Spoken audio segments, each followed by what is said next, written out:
Hey guys, in this video, I'll show you how to enable 2FA in Fortnite. Alright, let's begin. First of all, open up a new browser and come across the Epic Games website, which is store.epicgames.com.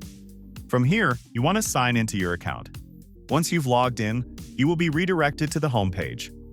Here, click on your profile icon at top right corner and then select Account from the drop-down menu.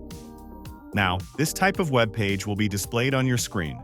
Simply access the Password and Security tab from the left side menu, and a bunch of options will be displayed.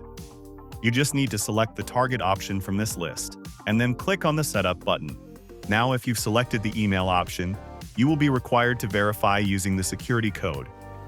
Simply copy the code from the email you've received, and then paste it into the required field. You can see that the two-factor authentication was enabled successfully. So that's basically how you can enable 2FA in Fortnite. And that's it for this video. If you find this helpful, consider subscribing and giving this a big thumbs up. Thanks.